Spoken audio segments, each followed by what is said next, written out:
Yeah, hallelujah, yeah. Oh, oh, oh. Si j'ai un mensonge, Zolinganga, Yes.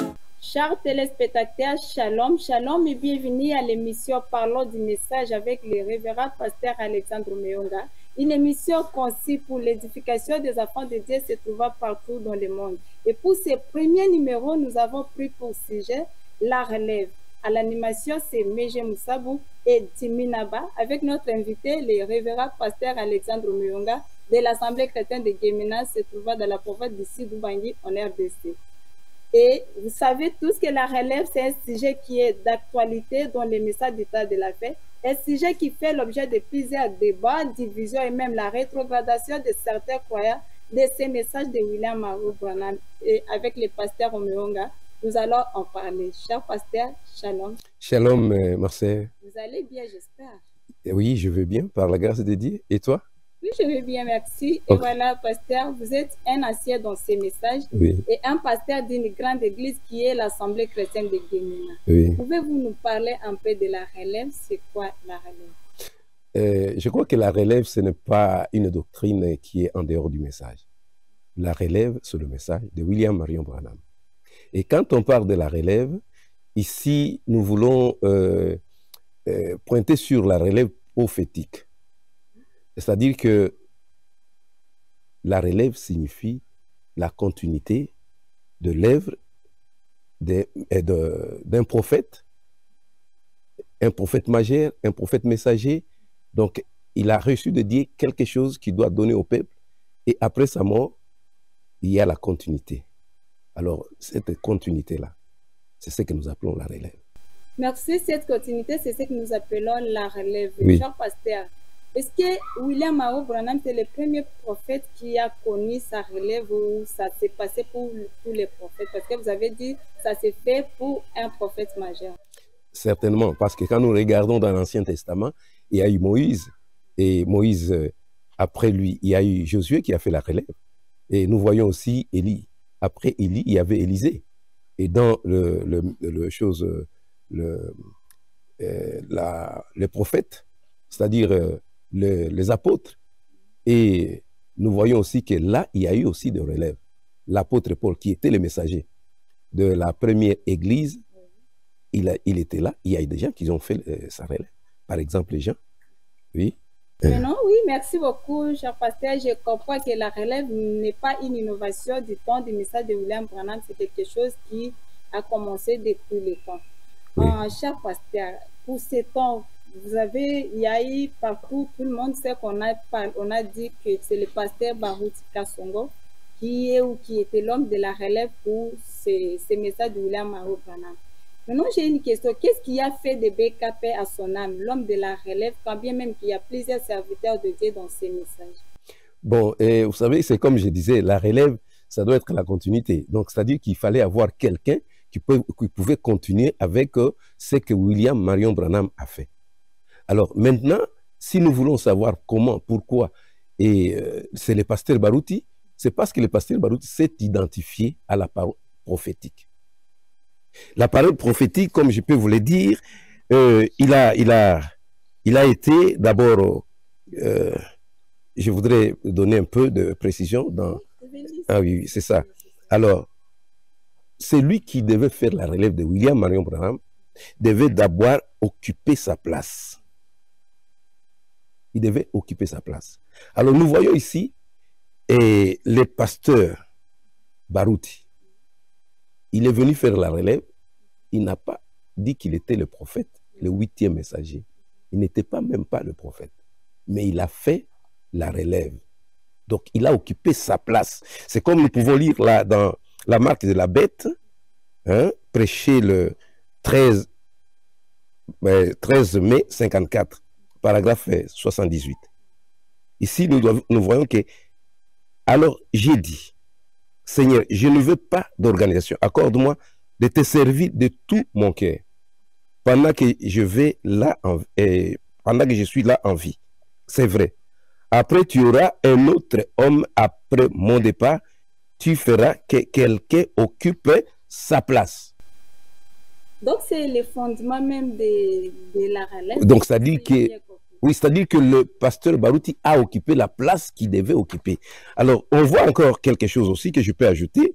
Ça devait être une personne étrange. Ce n'est pas seulement quelqu'un qui vient occuper sa place, mais il devait être une personne étrange. C'est ce que nous trouvons ici dans l'esprit de vérité, au paragraphe 20. Que cet homme devait être un homme, donc une personnage étrange, une personne étrange. Le pasteur Barouti, quand on voit les gens qui l'ont connu, on trouve à lui cette qualité-là. Ça veut dire quoi une personne étrange? Vraiment que ça soit explicite, quoi. Oui, une personne étrange, c'est-à-dire qu'il n'est pas comme tout le monde. Il ne fait pas comme tout le monde. Vous voyez, il a une particularité. C'est-à-dire une particularité qui est liée donc au travail qu'il fait. Son ministère. Oui. Vous voyez, donc on peut avoir deux ministères, on peut être tous apôtres, et choses, docteurs, tout ça, mais on n'a pas la même chose. Donc on ne fait pas la même chose. Chacun a une particularité dans son ministère. Alors le pasteur Barouti, il était un homme étrange à cause de la place qu'il devait occuper, la place de la relève.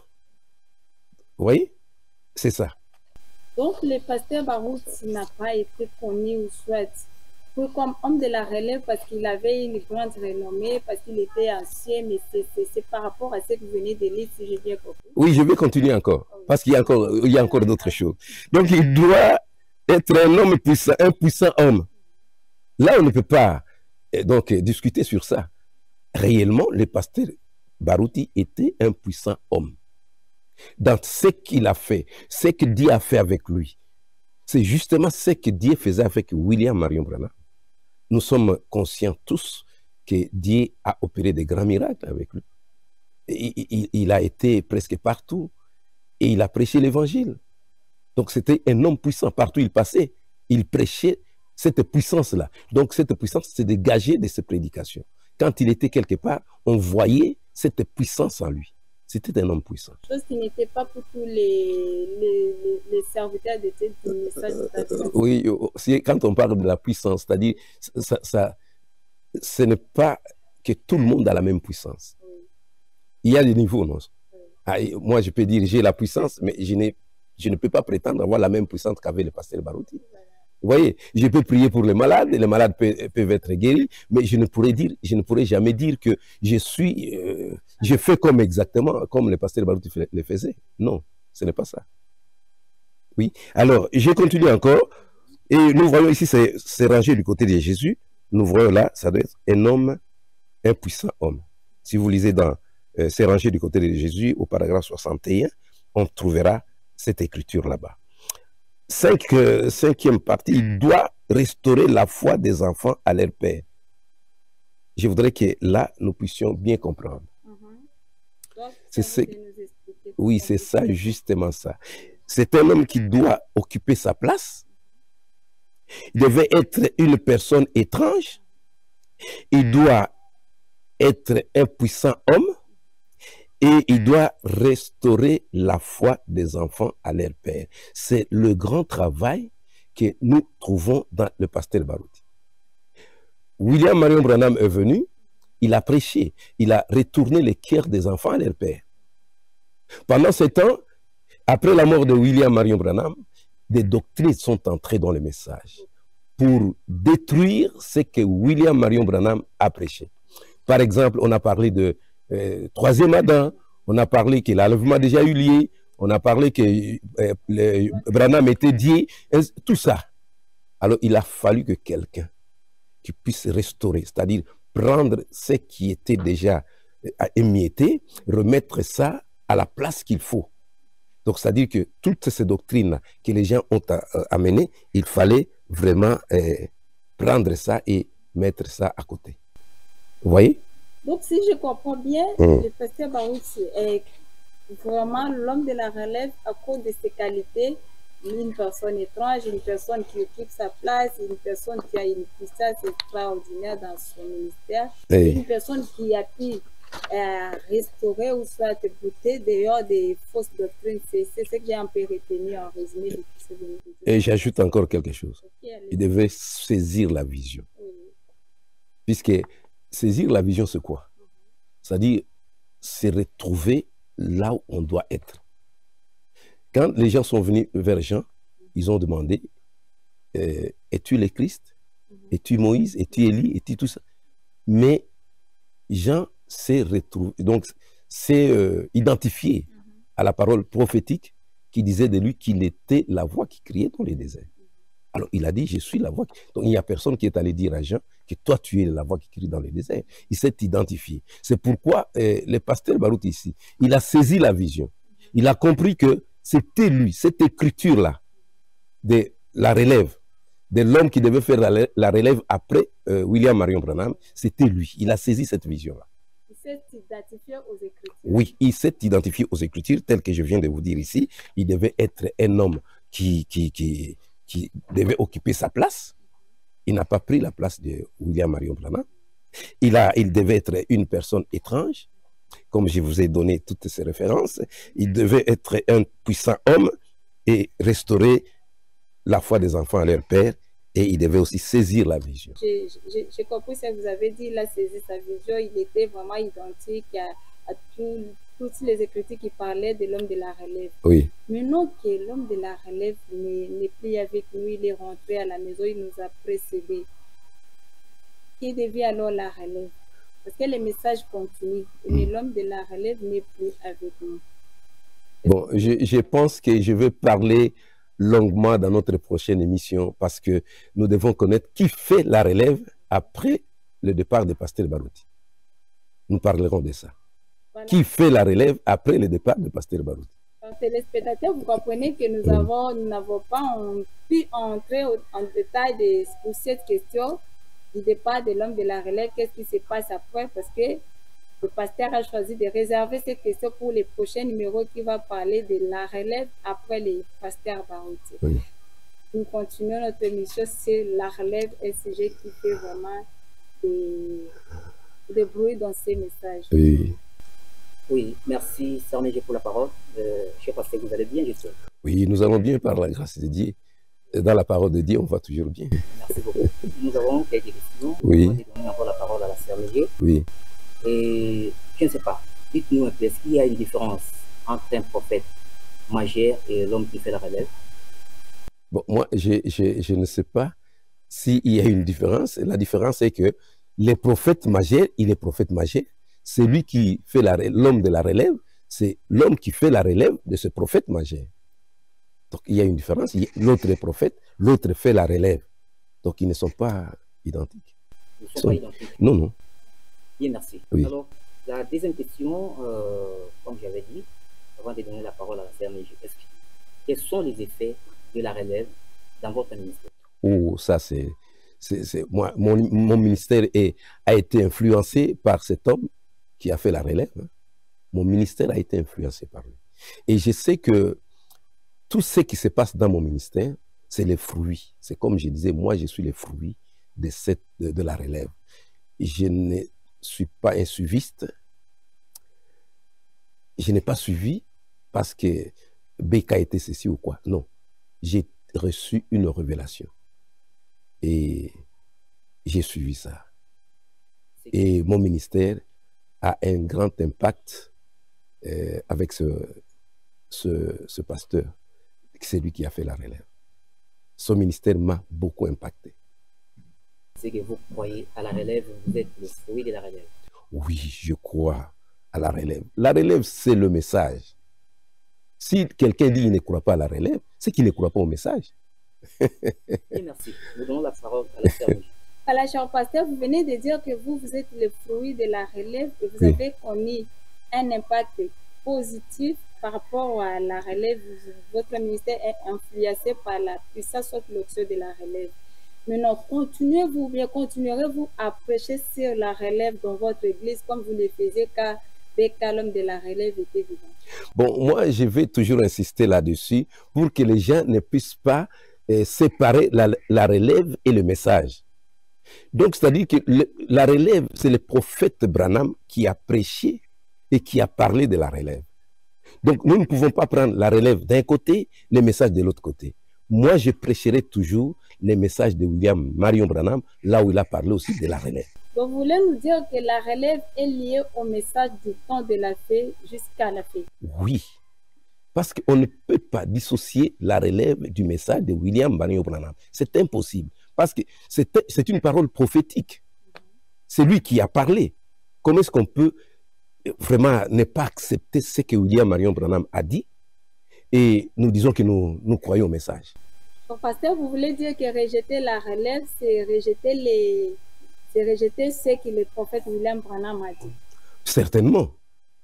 Quelqu'un qui rejette la relève, il rejette aussi le message de William Marion Branham. Parce que la relève, c'est justement les messages prophétiques de William Marion Branham. Alors, nous voudrions savoir, qu'arrivera-t-il à ce qui ne croit pas à la relève? Peut-il être aussi sauvé? Bon, c'est ce que je venais de dire ici. Je disais tout à l'heure que la relève, c'est le message de William Marion Branham.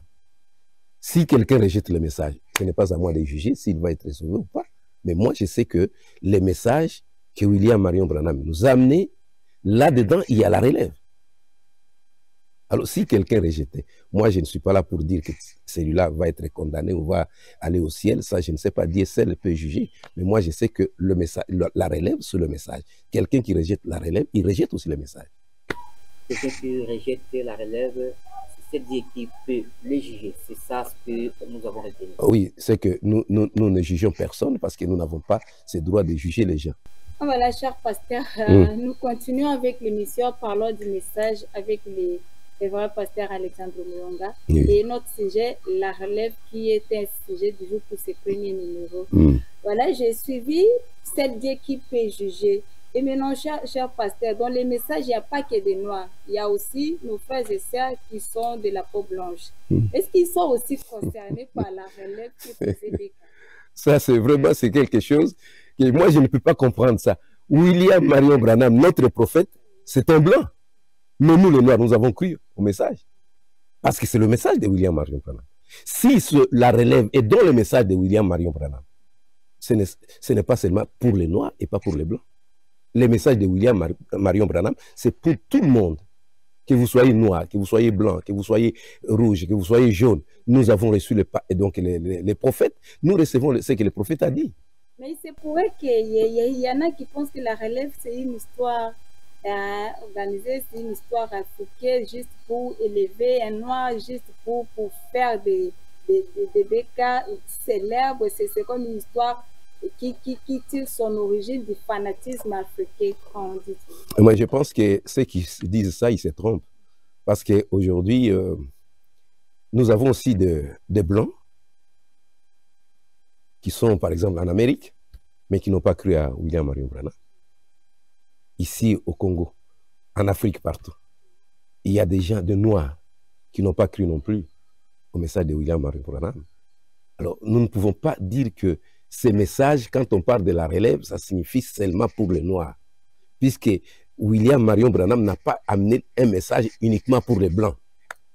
Ou bien un message uniquement pour les Noirs. Donc, celui qui se met dedans, qui a ces troubles dans sa tête, de croire que le problème de la relève, c'est un problème purement africain, je crois qu'il se trompe. Parce que dans le message de William Marion Branham, il parle de la relève. Voilà, celui qui croit que la relève, c'est une histoire africaine ou une histoire de la peau noire, il se trompe. Ce sont des propos du révérend pasteur Alexandre Muyonga qui proviennent de la parole de Dieu, bien sûr. Oui. Voilà, nous continuons avec l'émission. Cher pasteur, vous avez dit que la relève, c'est un message. Ce qui rejette la relève, rejette les messages. Est-ce que c'est une doctrine, la relève, ou c'est juste une critique qui s'accomplit dans le message? Je crois que William Marion Branham a prêché toute la doctrine. Alors, la relève n'est pas une doctrine. C'est une partie de la parole prêchée par les prophètes. Ce n'est pas une doctrine. C'est une partie de la parole prêchée par William Marion Branham. Donc, il a prêché, il a parlé de la relève. Mais on ne fait pas de la relève une doctrine. Non. Donc, ce n'est pas une doctrine, c'est juste une écriture. Oui. C'est ça de William Branham qui s'accomplit. Oui, oui. Pasteur, juste une question de savoir sur la relève. Vous avez parlé de l'identification de l'homme pour qu'il soit appelé l'homme de la relève. Et puis, si c'est P, vous l'avez identifié, il s'est identifié aux Écritures.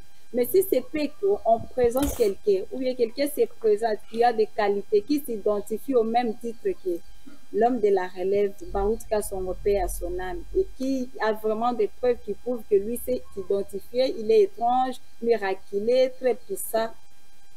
Qu'est-ce que ça deviendra? Je pense, ma sœur, je voudrais quand même que je vous dise la vérité. Oui. Donc, c'est-à-dire que dans tout ça, hein, nous réservons une émission où nous parlerons de tout ça. On va vraiment parler en long et à large pour savoir qui fera la relève après Pasteur Barutika Songo. Voilà, nous parlerons de qui fera la relève ou qu'est-ce qui se passera après le départ du Pasteur Barutika Songo. Ou bien, je vais corriger un peu là, pour que vous puissiez bien comprendre, que ça ne puisse pas jeter la confusion dans les têtes des gens. La relève après le Pasteur Baruti. Voilà. Je veux parler de la relève après le Pasteur Baruti, pas de qui. Je veux dire de la relève après le Pasteur Baruti. Voilà. Je corrige un peu ça. Merci pour cette correction. Oui. Le pasteur promet de parler de la relève après le Pasteur Baruti. Oui. Nous savons que nous allons y revenir. Oui. Et nous continuons pour ce premier numéro qui parle de la relève. Oui. Vous avez parlé de vous êtes le fruit de la relève, votre ministère est influencé par la relève. Qu'avez-vous fait par rapport à votre contrée? Parce que vous êtes le pasteur, vous êtes aussi l'évêque dans votre contrée. Je parle là d'ici du Bongo. Est-ce que vous aussi, à votre tour, vous avez influencé positivement par rapport à la relève quand vous êtes le fruit de la relève? Bon, je pense que je ne voudrais pas parler de moi-même. Hein. Les gens qui connaissent ça, ils peuvent parler. Moi, je ne veux pas me jeter de fleurs moi-même, non. Ce sont les gens qui peuvent m'observer. Merci. Est-ce que les prédicateurs, soit les pasteurs, évoquent sous votre juridiction, ils prêchent aussi sur la relève? Une question de ça. Oui, ma juridiction prêche la relève. J'ai des enfants qui prêchent la relève. Oui, dans votre juridiction, vous avez des enfants qui prêchent la relève, c'est ce qu'on a retenu. Alors, dans tout ce qui vient de se dire, quel conseil avez-vous à donner à tous qui nous écoutent personnellement? Oui, les conseils que je vais donner, je voudrais vraiment prendre quelque chose ici. Je vais lire. Je pense que pour tout serviteur de Dieu qui croit à ces messages, ne mettra jamais en doute la parole de William Marion Branham. C'est lui qui est la bouche autorisée pour notre âge. C'est-à-dire nos murmures, nos discussions n'annuleront jamais la volonté de Dieu sur son serviteur. Dieu a confirmé le pasteur Baruti à plusieurs reprises. Vous savez cela. Soyons seulement humbles. Donc on doit être humble. Et le prophète nous dit quelque chose. Que le message que nous avons reçu, ce n'est pas un message où nous devons nous précipiter, discuter, nous chamailler. Non. Chacun a reçu de Dieu une commission. Et chacun doit travailler dans la commission qu'il a reçue de Dieu. Mais si nous mélangeons les choses, c'est là où il y a des problèmes. Écoutons un peu les prophètes dans Chercher Jésus, prêché le 28 février 54 soir, au paragraphe 19.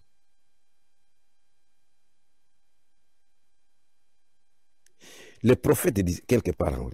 Il dit, lorsque la grande affaire a eu lieu ici à Houston, au Texas, ici avec un prédicateur baptiste, le docteur Best, qui voulait avoir un débat avec moi à ce sujet. Et le prophète, quelqu'un voulait avoir le débat avec lui, le prophète, sur le sujet de la guérison divine.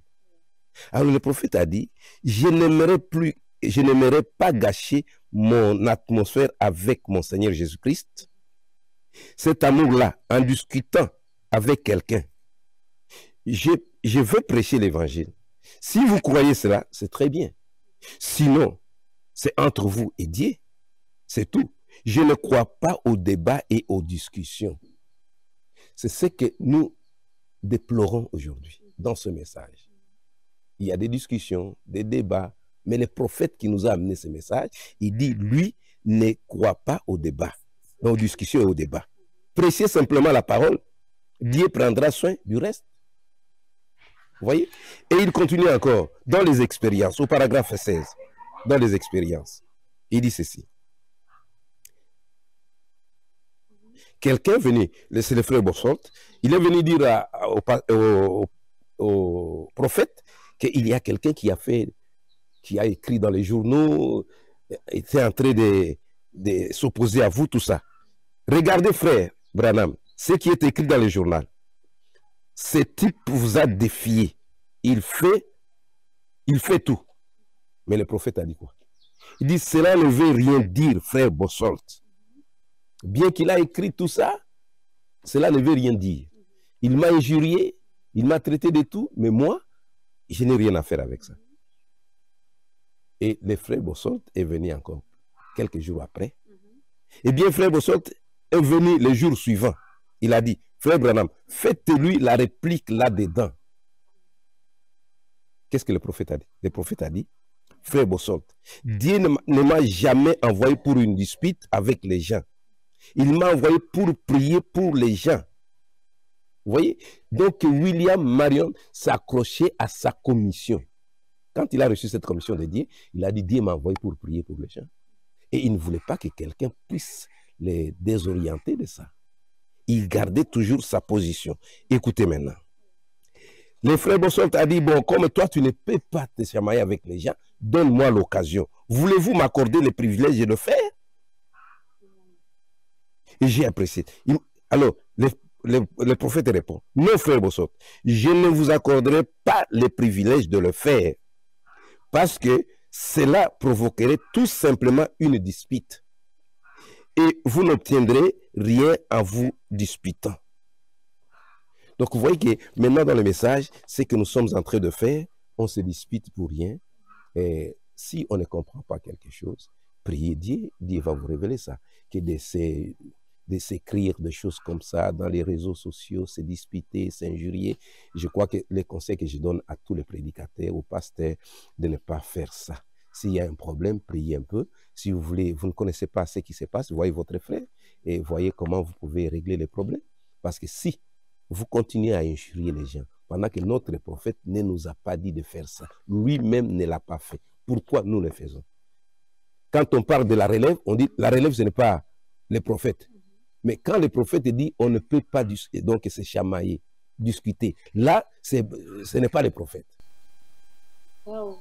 Donc, quand on parle de la relève, les gens cherchent à comprendre si c'est vraiment prophétique. Oui. Mais quand les gens se disputent, personne ne cherche à savoir que le prophète a quelque part. Et refuser ça? Les gens de ne pas se disputer sur la parole de Dieu. Oui. Ça, c'est ce que je retiens. Mais, cher pasteur, bon, c'est pas vraiment discuter, mais il y a des débats qui se font autour de la parole. Ça ne serait pas une façon d'abandonner. Quand quelqu'un qui ne croit pas essaie de critiquer, il parle du mal. Et quand vous ne réagissez pas, n'est-ce pas une façon de laisser la parole être profanée et vous êtes là? Je trouve ça un peu compliqué, quoi. Et écoutez ce que le prophète dit. Il dit, laissez ça, Dieu s'en occupera. Dieu s'en occupera. Il n'y a personne qui a une puissance de convertir un homme. La conversion, c'est Dieu. C'est peut-être ce que nous croyons, que j'ai prêché, j'ai amené beaucoup de gens à Christ et tout ça. Non, c'est Dieu qui convertit. Alors, si vous arrivez quelque part où vous ne pouvez pas avancer, laissez Dieu travailler. Si vous arrivez quelque part où vous ne pouvez pas laisser Dieu travailler, c'est le conseil du révérend pasteur Meonga. Donc, pasteur, vous avez autre chose à ajouter, tout ce que vous avez ajouté par rapport à la relève, par rapport à tout ce que nous venons de dire. Maintenant, à vous l'État d'ajouter tout ce que vous pouvez ajouter s'il y en a un. Oui, je vais ajouter quelque chose. Parce que nous parlons de l'appel, de la commission, de l'onction et de la confirmation. Quand quelqu'un est appelé par Dieu, je crois qu'il est seul avec Dieu. Nous voyons le cas de Moïse. Moïse a été appelé dans les buissons ardents. Il a trouvé les buissons ardents en train de choses sans se consumer. Mais il était avec Dieu. Il n'y a personne qui avait vu les buissons ardents. C'est Moïse seul. Et quand Dieu lui a donné la commission d'aller délivrer le peuple d'Israël en Égypte, il n'y avait personne. C'était Moïse seul. Et quand Moïse ne pouvait pas partir, Dieu lui a donné cette onction-là. Il dit, jette ton bâton par terre. Quand le bâton était jeté, Moïse a vu que ce bâton était devenu serpent. Il a eu le courage. Il dit, tiens, ce que je peux faire ici devant les gens auront peur. Ils sauront que j'ai rencontré Dieu. Alors, quand il est arrivé maintenant en Égypte, il a parlé à ses frères. J'ai rencontré Dieu. Il m'a envoyé pour vous délivrer. C'est lui qui informera aux gens qu'il vient délivrer le peuple d'Israël. Alors, il fallait voir si réellement ce que lui avait reçu, la commission qu'il avait reçue, était réelle. Mais quand il est venu, il a démontré noir sur blanc qu'il pouvait délivrer les enfants d'Israël. Vous voyez, chaque serviteur de Dieu, Dieu l'appelle de sa façon. Et c'est les serviteurs de Dieu qui reçoit une commission, qui parle aux gens, ce que Dieu lui a dit de faire. Alors, nous allons observer ce qu'il nous a dit que Dieu lui a dit de faire. Si nous ne voyons pas ça, c'est qu'il n'est pas commissionné par Dieu. Donc, ce n'est pas à nous de juger la commission de quelqu'un, nous devons seulement observer ce qu'il dit que Dieu lui a dit de faire. Oui, exactement. C'est quand quelqu'un vous dit que Dieu m'a dit de faire ceci, nous observons ce que Dieu lui a dit de faire. Si la chose n'arrive pas, alors nous jetons ça dehors. Et aussi, donc, vous voulez dire que chaque personne qui est appelée de Dieu a son appel, son option et sa commission particulière. Oui. Donc, il faut que Dieu vous donne ça. Si vous n'avez pas ça, vous n'êtes pas un serviteur de Dieu. Donc, on ne peut pas être appelé sans être commissionné. C'est impossible. C'est pourquoi vous voyez qu'il y a toujours des débats dans nos églises, dans le message, parce qu'il y a des gens qui travaillent sans commission. Donc, appel, commission, option sont liées. Oui. On ne peut pas être commissionné sans l'option. Non. On ne peut pas être appelé sans commission. Non. Si on est appelé, mais il faut attendre la commission. On peut être appelé, mais attendez la commission. Vous voyez? C'est-à-dire que l'appel peut venir, mais la commission peut venir après. Donc vous attendez, et la commission viendra. Et l'onction maintenant, pour cette commission, va venir. S'il n'y a pas d'onction sur la commission, vous ne ferez rien. Il n'y a pas l'onction sur la commission, vous ne ferez rien. Oui. Et voilà, je sais pas, ça reste. Oui. C'est là où vous chutez. Oui, j'ajoute un peu quelque chose pour terminer. J'ai dit seulement aux serviteurs de Dieu, gardez votre place, mon frère, vous serez honoré. N'entrez pas dans des disputes inutiles. Vous risquez de perdre l'onction que Dieu a placée en vous. Nous avons été appelés pour prêcher l'évangile. Voilà, nous avions été appelés pour prêcher l'évangile. C'est le dernier mot du pasteur Alexandre Meyonga. Oui. Et voilà, vous comprenez avec nous que c'est la fin de notre émission. Parlons du message avec le révérend pasteur Alexandre Meyonga. Pour ce premier numéro, La Relève. Nous disons grand merci à vous, l'homme de Dieu, d'avoir accepté de répondre à notre invitation. Grand merci à toute l'équipe du média de l'Assemblée chrétienne de Guémena. Et merci infiniment à vous, chers téléspectateurs, pour votre attention. Le prochain rendez-vous, c'est dans un mois. Et avec le même plaisir. Merci et au revoir. Si j'ai ma sans olinanga,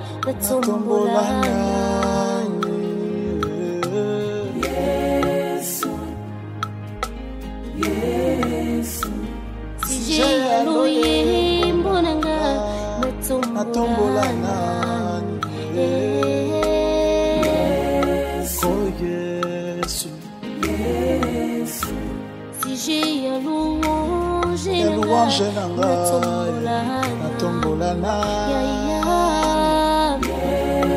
Napana kembo Yesu Kolo Zambe navomo Sineyo yalibala Zambe nanga Natondisi mwindananga na mafuta Pomo bale kokyokome Atana kati ya butu Nazanga teo Papa na bana Nangaye Mwari wakanaka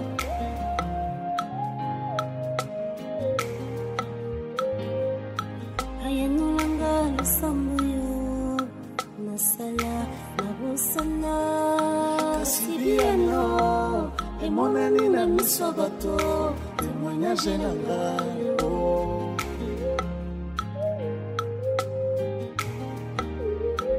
si j'ai un mensonge olinganga